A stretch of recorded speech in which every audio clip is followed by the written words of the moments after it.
Bienvenidos a Disrupt Ecuador 2017. Emprendedor y académico que desde diferentes lugares trabaja para la inclusión política y social de los menos favorecidos en América Latina. En este momento está focalizado en el uso de las tecnologías para estos mismos fines. Es doctor en Ciencias Políticas de la Universidad de Oxford y Sciences Po París. Matías también es director de Asuntos del Sur y consultor de organizaciones internacionales como la OEA, CAF y Open Government Partnership. Démosle una cordial bienvenida a Matías Bianchi.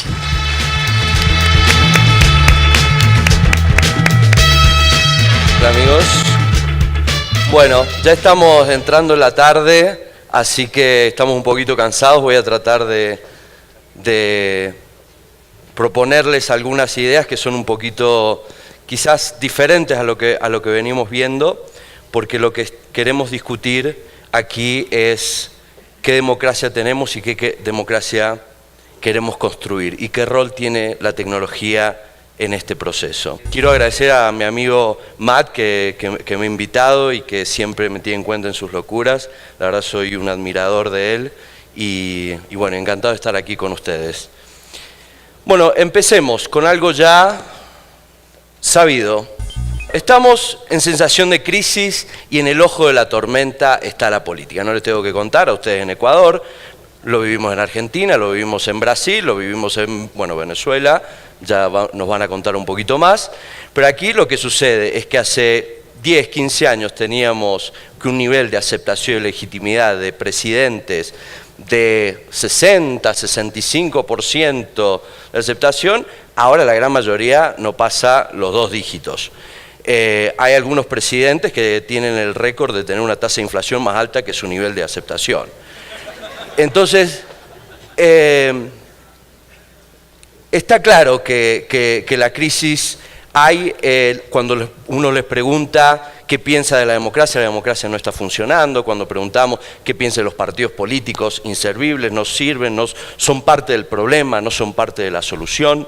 En la expresión de los vecinos, de los ciudadanos, de los estudiantes, frente a esta impotencia donde no pueden canalizar su energía, el lugar predilecto ha sido en los últimos años las calles. Estamos viendo un promedio de un estudio que salió, estamos viendo alrededor de unas 300 marchas promedio por país en los últimos años, ya sea, bueno, aquí ustedes han tenido marchas muy importantes, algo muy significativo y muy observado el resto de la región, ha sido el tema de Yasunidos, que como que condensó, siempre hay un tema que condensa malestares más generales. De Yasunidos aquí fue un tema que condensó varias inquietudes, muchas frustraciones.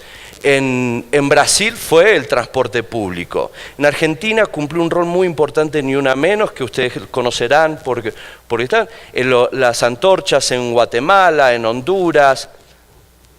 La gente sale a la calle. Hay una gran frustración. Sin embargo, y voy a decir algo antes del sin embargo, y leemos en todos lados, sobre todo en el mainstream de los medios de comunicación, la democracia está en crisis, hay una recesión democrática, está muy común en la literatura especializada de leer de una recesión, es como si fuéramos para atrás. Nosotros hicimos un estudio, de lo cual estuvimos en Ecuador y haciendo grupos focales, haciendo un estudio más, fue uno de nuestros casos, pero hicimos más amplio. Cuando les preguntábamos, hicimos grupos focales con miembros de partidos políticos y grupos focales con miembros activistas de las calles. Hicimos una encuesta a 1.500 personas políticamente activas en toda América. Y cuando les preguntamos, bueno, ¿cómo está la democracia? Entonces, si estamos tan mal, significa que estábamos mejor, o sea, tenemos que volver atrás. Y lo que nos surgió en el estudio es que no, es que la gente surge, es una foto nada más, pero digo algo que también conocemos. América Latina nunca tuvo tanta clase media, Tengo entendido que Ecuador es la primera vez que la clase media es el principal sector. Esto no nos exenta de problemas. Pero América Latina nunca tuvo tanta clase media, nunca hubo tanto acceso a la educación, nunca hubo tanta participación de la mujer en política, nunca hubo tanta legislación para poblaciones vulnerables. Insuficiente.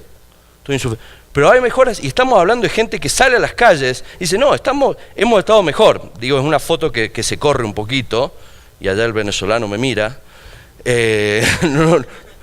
Hay excepciones, pero en procesos hay una sensación que estamos mejor. Entonces yo le quiero invitar a ustedes con una hipótesis que nosotros venimos trabajando. Lo que está sucediendo y lo que observamos es que hay un demos que ya no se entiende con el kratos.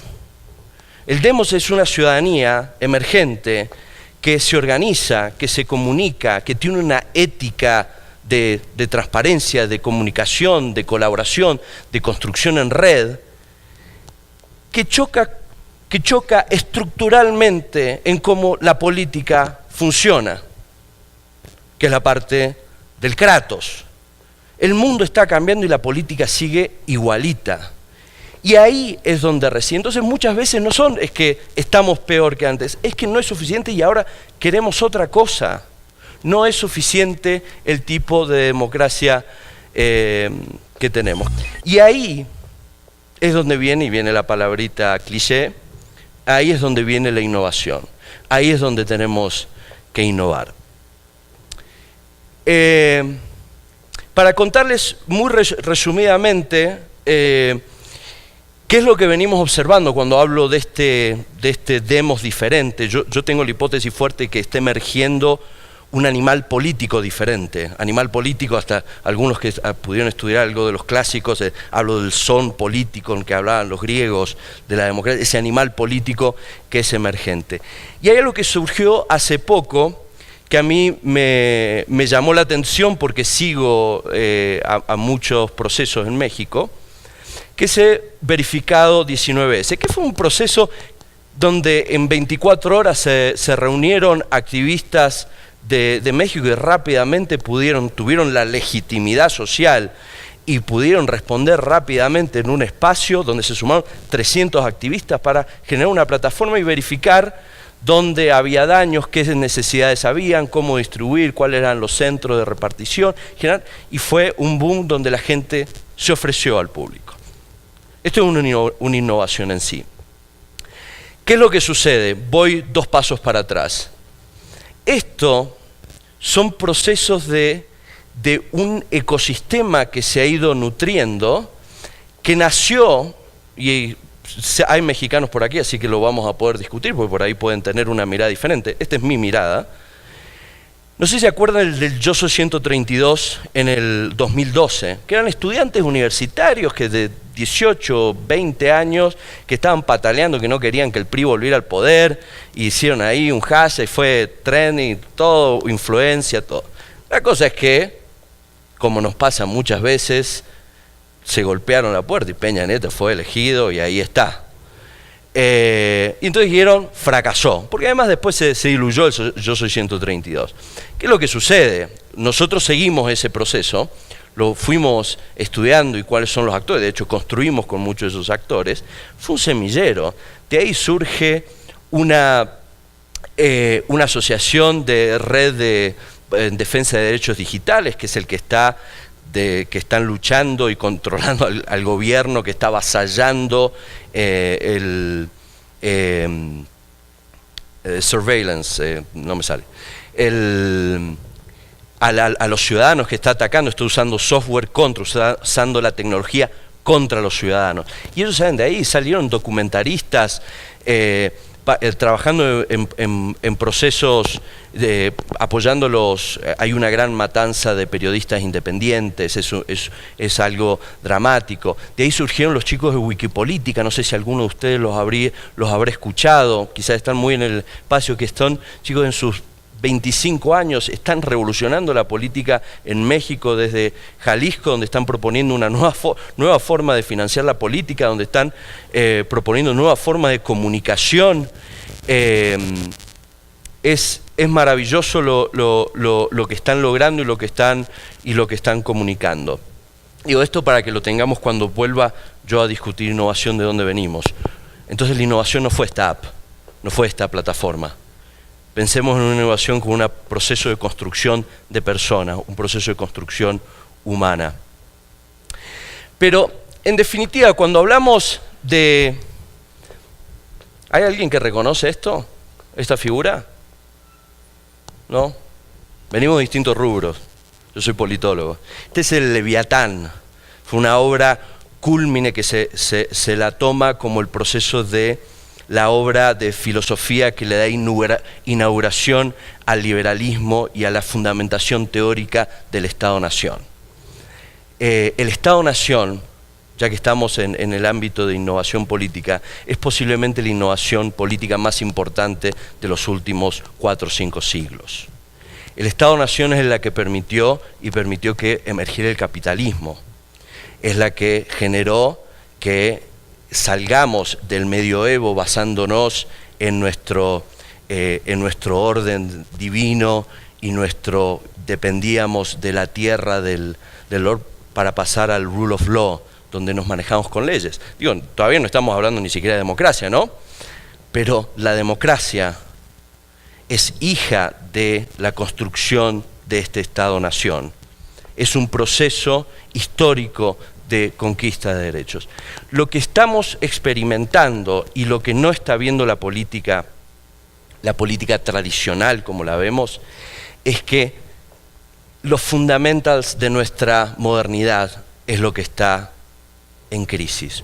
Todo lo que estuvimos hablando hoy a la mañana, desde Matt, Jorge, Constanza y demás, desde las tecnologías, las monedas digitales que están destruyendo la soberanía. Una de las principales instituciones que crea el Estado moderno es el sello, y lo que te da legitimidad a vos para la moneda, que dice, bueno, justamente este es el país equivocado para hablar de eso, pero fue, bueno, el chiste no preparado, pero el tesoro y que te lo firma, la legitimidad te la da el Estado, y es la que permitía este intercambio. Entonces el Bitcoin lo que está desafiando en definitiva es esto, es que podemos hacer transacciones sin costo a nivel global y no hay intermediación. Y la legitimidad no te la da el Leviatán, la legitimidad la damos nosotros. Ese es un cambio revolucionario potencialmente en la forma como nos organizamos como sociedad. Porque la democracia es eso, no es un régimen político. La democracia es cómo nos organizamos nosotros como sociedad. Y lo que permiten, y todos lo que veníamos hablando de la revolución de aquí de comunicación, digo, no quiero repetir lo que ya dijeron mucho mejor que yo, mis anteriores expositores de estas plataformas, lo que permite la revolución tecnológica en nuestras comunicaciones, en nuestras interacciones. Nosotros nos organizamos como sociedad justamente para el intercambio entre nosotros. Y acá lo que está permitiendo es que lo podemos hacer en una escala, en una velocidad, una inmediatez nunca antes visto. Entonces, otro fundamental del Estado-Nación de esta democracia es, necesitamos democracias representativas. Digo, los software que están emergiendo, ¿por qué tienen que las leyes ser patrimonio del Parlamento? Digo, tenemos software, de hecho amigos comunes nuestros han desarrollado software para abrir los debates de los parlamentos, para que podamos saber nosotros, y sobre todo las organizaciones especializadas, que puedan saber lo que se está discutiendo, porque muchas veces son cosas inútiles. Las cosas importantes se aprueban a horarios nocturnos y difíciles nosotros para controlar. Entonces digo, ¿por qué no podemos democratizar todo esto? Y es lo que nos está, la revolución tecnológica en definitiva nos está permitiendo. Los que mejor entienden esto es la sociedad emergente. Yo tanto no, que le estoy mostrando una foto pixelada. Espero espero el acompañamiento de ustedes. Estamos viendo que está emergiendo una sociedad con este formato, un formato diferente. Nosotros hablamos mucho de la ética hacker, que viene de hecho de la cultura del software, nada que ver con la política. Pero ellos ya nos propusieron un roadmap de cómo podemos pensar el ejercicio de la función pública. En la modernidad, una de las cuestiones del éxito de la administración pública fue crearla tecnocrática, jerárquica, cerrada. Era de hecho la literatura lo definía como una caja gris y que se escindía de la sociedad porque los problemas eran técnicos, entonces había que resolverlos técnicamente al interior. Y esto es cuando funcionaba bien, ¿no? Digo, en el modelo ideal, que tampoco nunca se aplica. En la ética hacker es al revés. Se propone abierto, un código abierto, colaborativo, reutilizable, y donde todos podemos, y hay una ética de participación, de colaboración y de co-construcción ciudadana. Esto cada vez más lo estamos viendo en organizaciones, lo estamos viendo en experiencias políticas que están emergiendo. El animal político que va emergiendo es la gran mayoría. En la modernidad lo que teníamos es que cuando vos participabas en política, la persona interesada, teníamos dos cosas. Teníamos un metarrelato, sabíamos hacia dónde queríamos ir. Si ustedes son marxistas, entonces ya sabían que querían la revolución del proletariado, entonces tenían que ir al Partido Comunista y su actividad ya estaba. Si eran 5 minutos nada más, o voy 5 minutos. Pero esto también desde la democracia liberal y la paz kantiana, son metarrelatos hacia dónde vamos a ir. Entonces la acción política ya estaba dada, uno ya tenía certeza hacia dónde ir. El capitalismo te daba una forma de crecimiento económico, eso significa igual desarrollo, y además la acción política hacia dónde queríamos ir.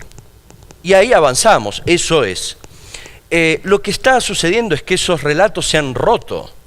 Digo, la naturaleza, esto no es solamente la revolución tecnológica, la naturaleza nos ha dicho, esto no puede más seguir así. Si seguimos, muchos hablan de, nos vamos a quedar sin planeta. Lo que la ciencia te dice, el planeta se va a quedar sin nosotros.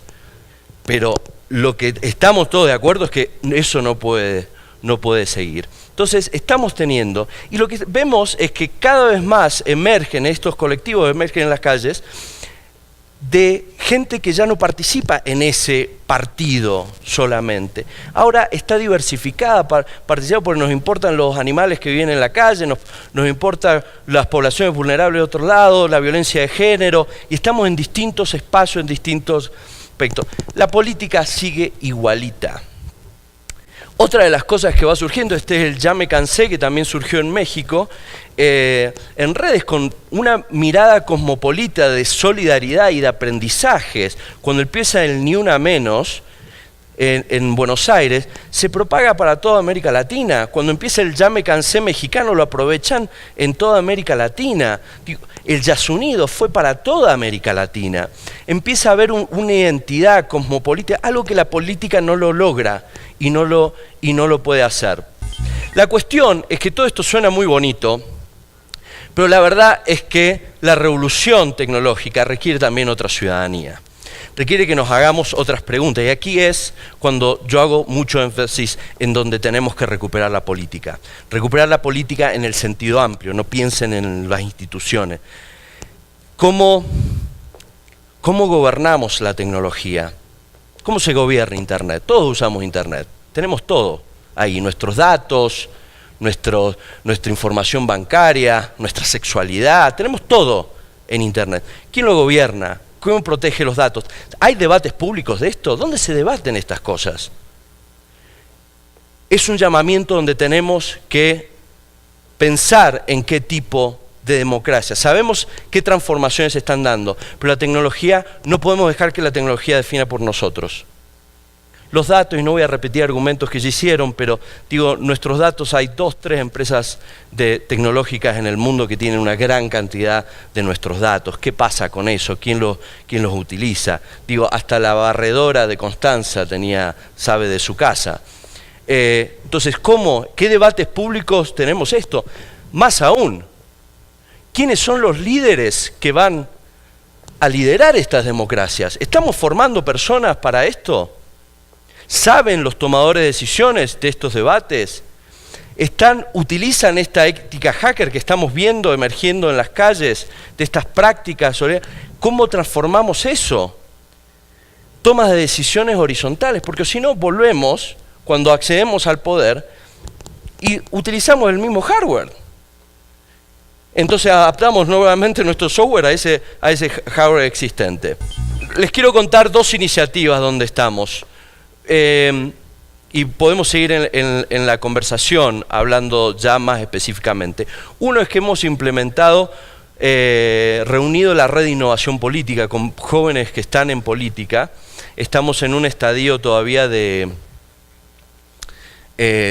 yo hablo de experimentación, no de innovación. Como ustedes saben, hay 2 cosas con la innovación que creo que me parece que nos salteamos en las discusiones de hoy. Una, la innovación es el ingreso de algo nuevo para solucionar un problema, ¿no? Pero solamente es innovación cuando esto se vuelve una práctica aceptada, globalmente aceptada. Entonces no es que yo hago una app y es muy bonita y lo usamos en mi barrio. Es una innovación cuando logramos transformar una práctica.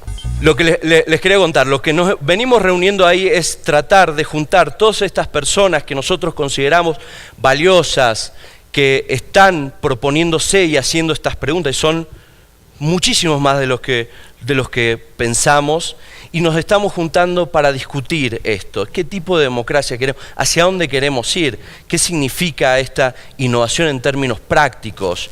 Y bueno, este es un libro que publicamos, que es un poco donde recopilo espacios de experimentación, no de innovación.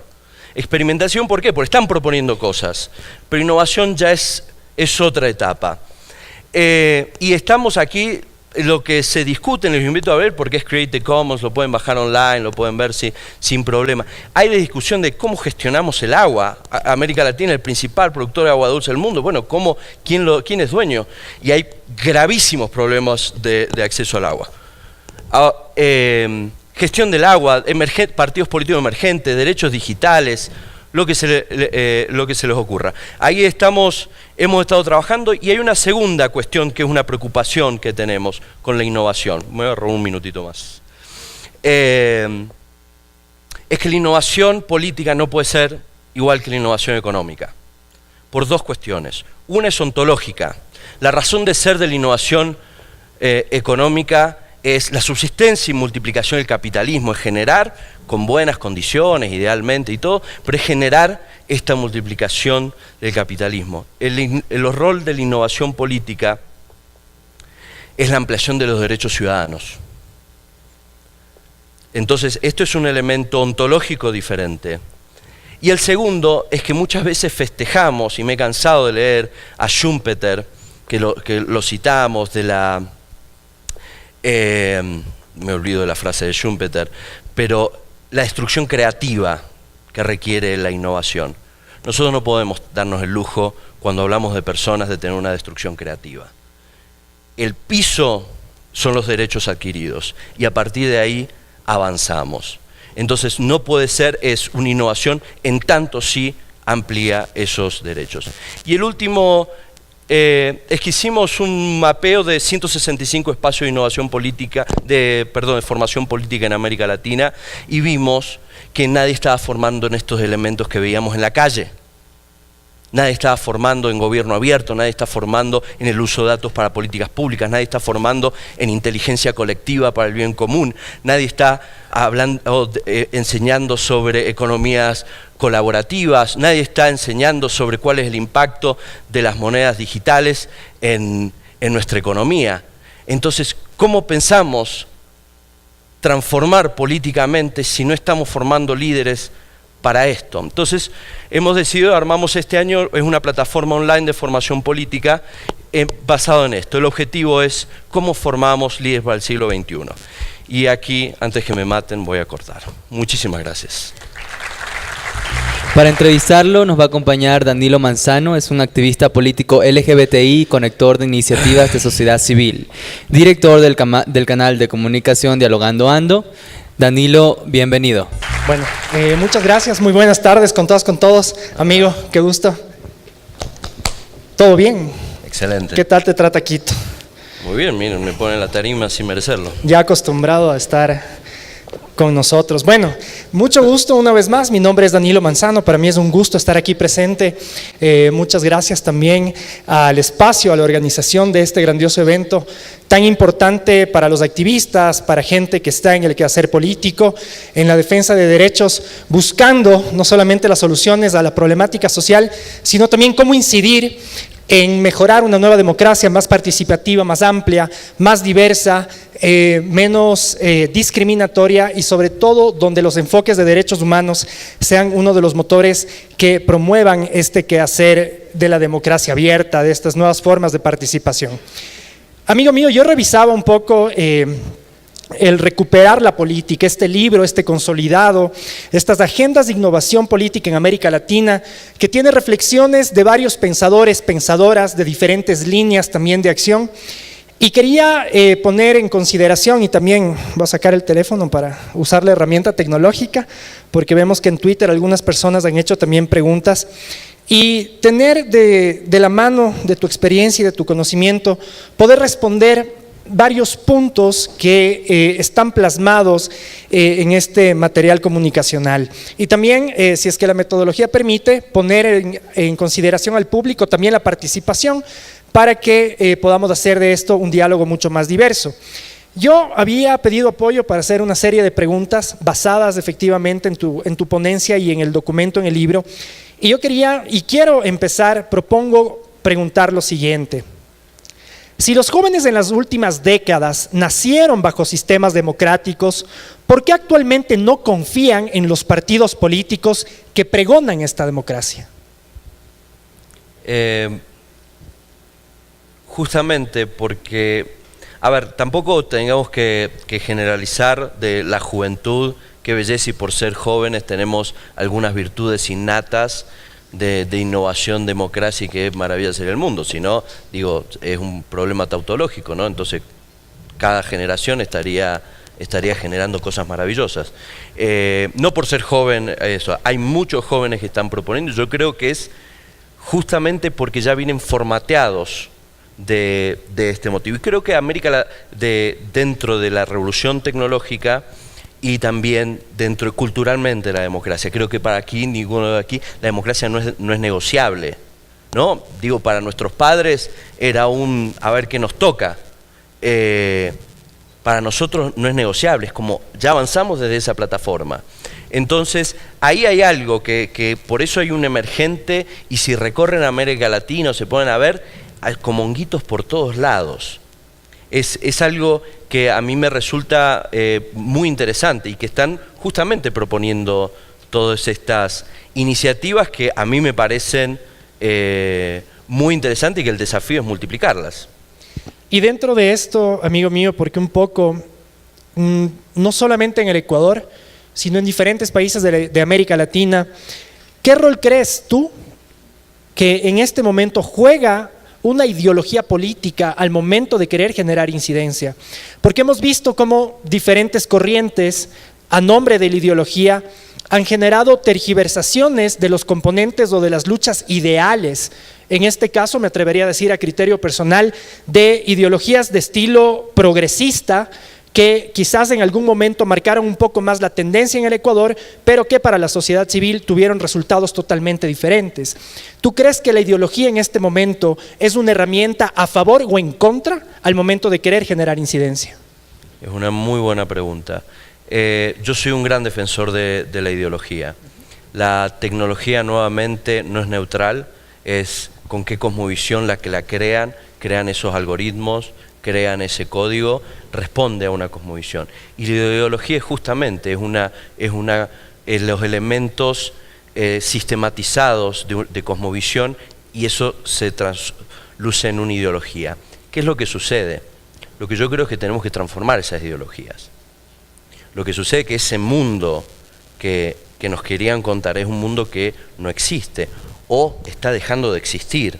Entonces, nuestro rol, y por ahí lo digo para que no, por ahí entendemos mal ideología, les cuento, relato, narrativa, necesitamos una historia. Lo único que genera transformación en la humanidad, en la historia, es la acción humana. Y en el mejor de los casos es nuestra intersubjetividad, que soñamos un sueño en común y eso nos empuja a ir hacia ese sueño. Lo que sucede es que tenemos que entender que este mundo está cambiando y necesitamos nuevos sueños. No podemos soñar en una revolución industrial, no podemos soñar en una revolución del proletariado, no podemos soñar en una paz perpetua kantiana, no podemos, esas cosas que nos contaron, yo considero que no tienen cabida en un mundo emergente. Y creo que uno de los grandes y quizás de los principales desafíos que tenemos es que proponer qué historia queremos construir. Y ahí viene, un desafío generacional y es un desafío político, no tecnológico.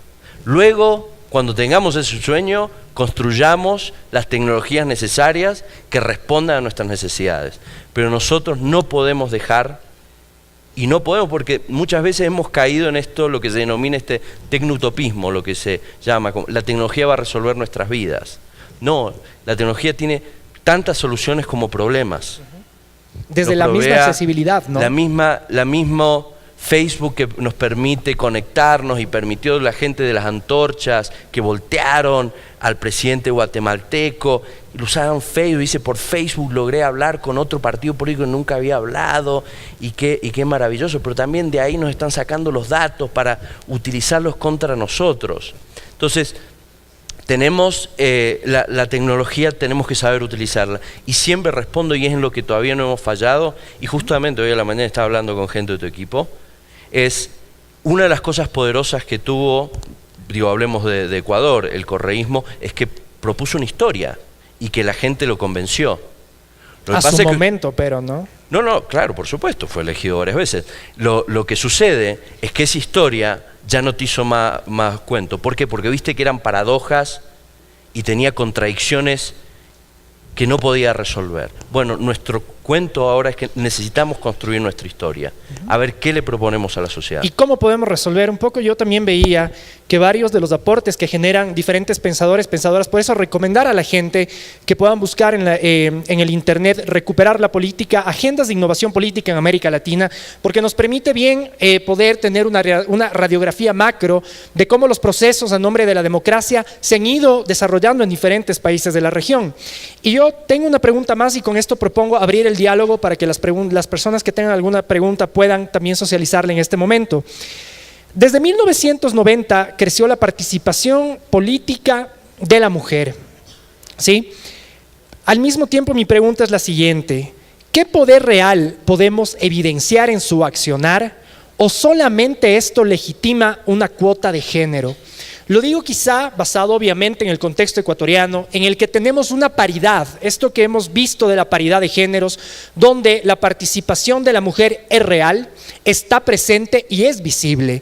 Pero ¿qué posibilidad real tienen las mujeres en Latinoamérica de entrar y de ingresar con las agendas de la sociedad civil de las mujeres organizadas y que no sea solamente una cuota de decir, ¿somos un Estado inclusivo? Sí. ¿Por qué? Porque tenemos la mitad de mujeres presentes.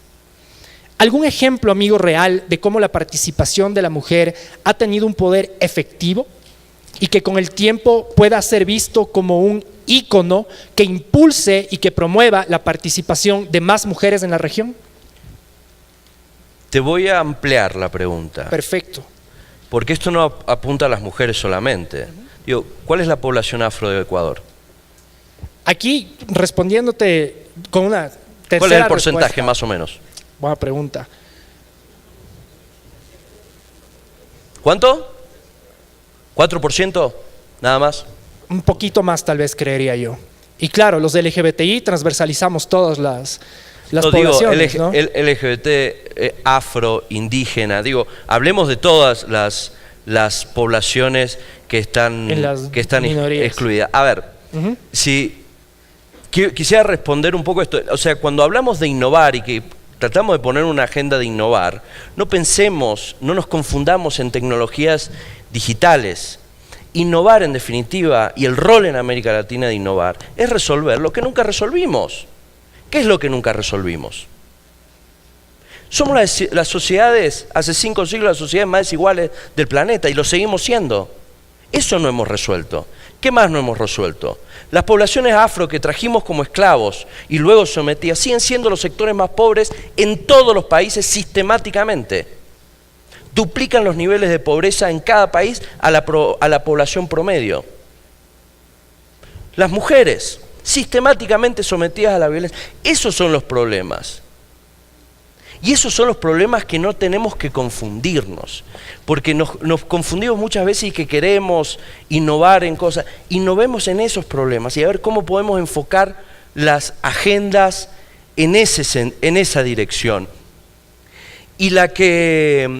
Y yendo a tu pregunta concreta, ¿cuáles son ejemplos? Hay ejemplos que han logrado incidencia. Y me parece que los conocemos mejor que yo a esos procesos. Lo que yo invitaría es a que ampliemos esa mirada, a que democraticemos los espacios de participación, nuestras redes. Digo, ¿cuánta gente hay aquí indígena, afro en este auditorio? Digo, somos muy pocos. Sobre todo, amigo, va de la mano esta pregunta, que era otra pregunta de hecho, porque no todos los grupos, no solamente de atención prioritaria, sino de las luchas sociales como tal, no han tenido el mismo proceso en la historia. Por ende, la generación de una incidencia efectiva no es igual. Entonces, si le sumamos a esto a un componente que desde la innovación, no entendido solo desde la tecnología, ¿sí?, ¿qué tipo de herramientas o de canales podemos nosotros poder tomar o qué buenas prácticas podemos llevar para generar una mejor incidencia? Y un poquito en el contexto de que la lucha social no todo el tiempo resulta ser solidaria con las otras luchas. Yo veo por mí y mi grupo social. A veces. A ver. Ejemplos hay muchísimos, y digo en cada ámbito. Creo que todavía estamos en el momento de experimentación, y creo que en la red de innovación política puedes conocer a muchísimos, desde la educación, desde la gestión urbana, desde transporte, desde un montón de espacios que van de inclusión, hay de género, inclusión de mujeres en tecnología. Que si ustedes saben, fue maravilloso el proceso del rol de la mujer en tecnología, cuando empieza, en realidad eran las mejores programadoras en la década del 70 y el 80. ¿Por qué? Porque el negocio estaba en el hardware, entonces la sacaron a las mujeres, ¿no?, que habían empezado allí. Entonces se volvieron programadoras, y luego cuando el software pasa a ser cosas, las quitaron nuevamente y ahora son gran mayoría hombres. Digo, estos son círculos que se repiten, y la verdad que no hay fórmulas mágicas, sinceramente. Creo que nuestra amiga colombiana, hablaba claramente que no hay soluciones mágicas. Necesitamos construirlo en cada contexto. Cada contexto tiene su propio proceso. Y lo que hay que hacer, hay que construir poder. Y déjame terminar una cosa, porque me parece también un elemento que no he mencionado. Muchas veces canalizamos nuestra energía, nuestro malestar contra la política, ¿no? Y entonces hablamos, los problemas son de la política, y lo corrupto es la política. Y hay algo que nos alertan algunos, es que, ojo, uno de los problemas que hay es que el poder real no está en la política, está fuera de la política. Cada rubro central de nuestra economía global está en un puñado de productores de software, de manejo de información, laboratorios, finanzas, distribución hasta de cerveza. Entonces, ahí hay un problema. Los medios de comunicación, la concentración de los medios de comunicación. Ahí también tiene que llegar la democracia. Dios, la democracia, no pensemos solamente en la manera que vamos a votar. La democracia es cómo nos organizamos nosotros. Entonces, distribuir el poder también significa distribuir todos estos espacios de decisión. Y muchas veces la política es sujeta y rehén de poderes reales. Matías, siendo la democracia en el mejor de los sentidos un instrumento vivo al ser compuesto por seres humanos, en el que el principal factor sería el reencontrarse con los otros, las otras, con los diferentes, que en un primer momento te permita reconocerte como ciudadanos en igualdad de condiciones, lo cual lastimosamente no lo es en la realidad. Y de una u otra forma nos sentimos orientados y nos fijamos en ciertos liderazgos que nos generan empatía, que nos generan una lucha común entre diferentes cosas. Finalmente, para poder orientar estos nuevos gobiernos abiertos, estas nuevas formas de plataformas horizontales, donde la decisión no es más vertical, sino que se toma la consideración de todas las personas que participan, ¿cuáles son las características esenciales que tienen que tener estas personas para poder conductuar desde abajo hacia arriba, de izquierda a derecha, un proceso que en nombre de la colectividad acabe con los cacicazgos y con las verticalidades? Bueno, cierro con 30 segundos. Insisto nuevamente, creo que habría que ver los ejemplos que están sucediendo en la calle de cómo se organiza la comunidad hacker, cómo se organizan movimientos horizontales. Yo creo que ahí ya tenemos un blueprint de cómo podemos llevar. Hay muchas organizaciones que están implementando lo que se llama sociocracia, que es una tecnología social, a ver cómo hacer espacios horizontales que tengan sentido. Si usted alguna vez estuvo en una asamblea, saben a lo que me refiero. Son muy poco productivas. Bueno, ¿cómo hacer toma de decisiones en espacios horizontales? Creo que hay muchas herramientas allí disponibles, abiertas y que están a la mano nuestra. Lo que me queda clarísimo es que ninguna de estas iniciativas, ni de gobierno abierto, ni de transparencia, funcionan solas. Los casos exitosos son los casos que trabajaron en el territorio. Creo que hubo ejemplos hoy a la mañana muy concretos. La territorialidad, o sea, el desarrollo tecnológico tiene que ser funcional al trabajo territorial.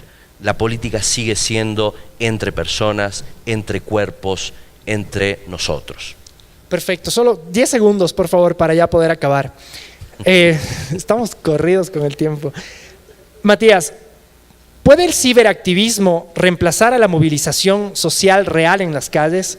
Cuando ahora vemos estos clictivistas, que lo somos todos en su mayoría, pero que en gran parte nos sentimos súper contentos cuando nuestro post pasa los 1000 likes o las fotografías reivindicativas, etcétera, etcétera, etcétera, y al momento en que se arman las coyunturas para salir a la calle a ejercer ya algo mucho más carnudo y más hombro a hombro, de pronto vemos que ya no es como antes. ¿Tú crees que en algún momento va a reemplazar el ciberactivismo la movilización de la calle? A ver, me encanta la pregunta, es interesantísima, pero creo que vamos a tener un ciberactivista maravilloso que nos va a contar la experiencia y creo que le dejamos lo vamos a discutir con él y le vamos a hacer la pregunta del mismo. Perfecto. Bueno, con eso se acaba en este momento el panel. Una vez más, muchas gracias a Céntrico Digital, a todos ustedes, Matías, muchísimas gracias.